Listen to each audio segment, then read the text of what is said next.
کہ کسی صوبے کے سب سے بڑے جامع جہاں 17,000 اسٹوڈنٹس ایٹ اے ٹائم تعلیم حاصل کر رہے ہیں، جہاں سینکڑوں اساتذہ ہوں اور سینکڑوں دیگر سٹاف ہو، اور وہ یونیورسٹی جو حقیقی طور پر جیسے آپ نے کہا بھی کہ چاہے بیوروکریسی ہو، چاہے سیاستدان ہو، دیگر تمام شعبات، شاید صرف ڈاکٹرز کے علاوہ تمام شعبے آپ کی یونیورسٹی میں ہوں گے، وہ یہیں سے تعلیم انہوں نے حاصل کی ہے۔ اور اسی یونیورسٹی کا یہ حال ہے کہ قابل صد احترام اساتذہ پہلے احتجاج در احتجاج آج بھوک ہڑتال پہ بیٹھے ہیں، یہ بہت شرم کا مقام، ہم سب کے لیے بہت شرم کا مقام۔ میں آپ لوگوں کی یہ احتجاج، یہ جدوجہد، یہ نشست، میں یہ مسئلہ جو ہے نا یہ آج کی باتیں صرف اسی تک محدود رکھوں گا، کیونکہ ہم سیاستدانوں میں بھی ظرف کا فقدان ہوتا ہے، میں دیگر باتیں یہاں پہ نہیں کروں گا تاکہ وہ آپ لوگوں کو جو ہے نا آپ سے ناراضگی نہ ہو۔ تو میں اس پلیٹ فارم کے توسط سے اسمبلی میں جو بھی بیٹھے ہیں آج کے دن کم سے کم میں ان سے سب گلہ کروں گا کہ انہیں ان معاملات پہ غور کرنا چاہیے اور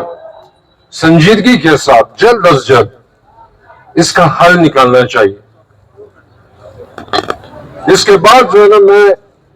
یہ آپ کے سامنے جو اپنی بساط کے مطابق پاکستان تحریک انصاف کا جو ورکر ہیں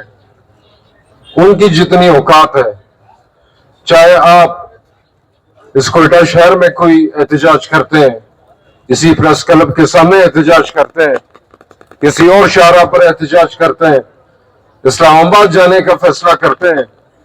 چاہے قومی اسمبلی میں یہ معاملہ اٹھانے کی بات ہو، چاہے سینٹ میں یہ بات اٹھانے کے معاملات ہو، تو میں، میری تنظیم، میری تحریک، میری لیڈرشپ ہم ہر طرح سے آپ کی خدمت میں حاضر ہے، جو حکم آپ کریں گے حاضر۔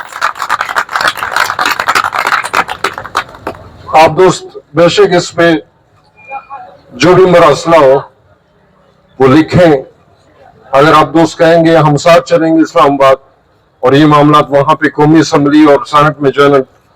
ایک باقاعدہ ایک بحث کے لیے کوشش کریں گے کہ یہ پیش ہو۔ اگر وہ ممکن نہیں ہے آپ بنا کر مجھے دے دیں، ہم ویسے بھی جو ہے کیسز کے سلسلے میں پنجاب آتے جاتے رہتے ہیں،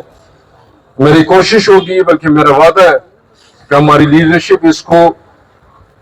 جتنے میڈیا آؤٹلیٹس ہیں اس پلیٹ فارم پہ بھی اٹھائیں،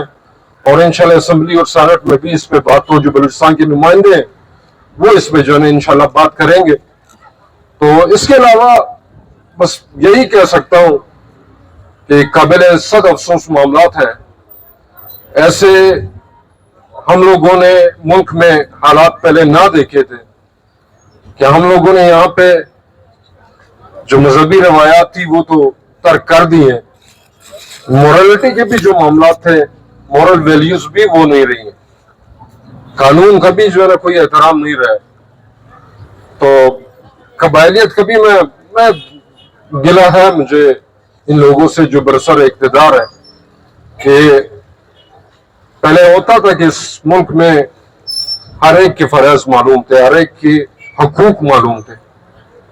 اس ملک میں مقننہ نے کیا کرنا ہے، جو قانون سازی کرنی تھی وہ معلوم، اس ملک میں عدلیہ کا کیا کردار تھا، کیا حدود تھے وہ معلوم تھے، اس ملک میں اداروں کے کیا حدود تھے وہ معلوم تھے، اس ملک میں عوام کے،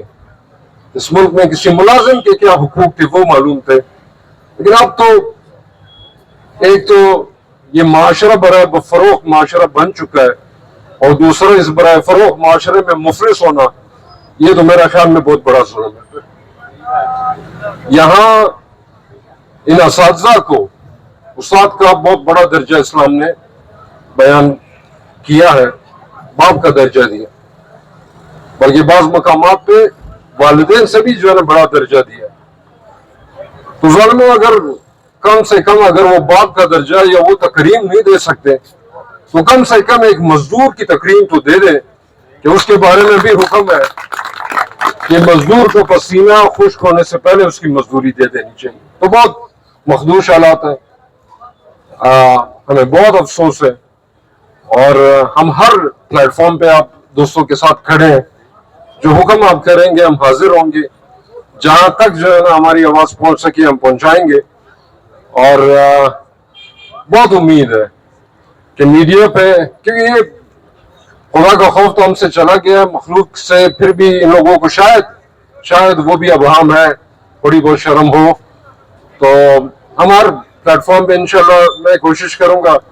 کہ سینٹ اور وہاں تک تو آواز پہنچے. ویسے جو میڈیا کے دوست ہیں اسلام آباد میں, انشاءاللہ اگر آپ دوست چلیں تو وہاں پہ ان سب کے ساتھ بھی جو ہے نا اس بابت بات ہو, اور ایک مستقل حل جو ہے نا نکل سکے. یہ نہیں کہ ہر 3 مہینے بعد اساتذہ روڈوں پہ ہو, ہر 3 مہینے بعد اساتذہ روڈوں پہ ہو. کوئی اس طرح کا جو ہے نا کوئی فارمولا جو ہے نا بنایا جائے کہ آئندہ آپ لوگوں کو یہ مسائل نہ ہو. تو ایک دفعہ پھر آپ سب سے میں شرمندگی کا بھی اظہار کرتا ہوں, اور آپ کا شکریہ بھی ادا کرتا ہوں کہ آپ نے ہمیں اپنے اس غم میں شامل کیا, اپنے اس دکھ میں شامل کیا. بہت شکریہ سر, تھینک یو.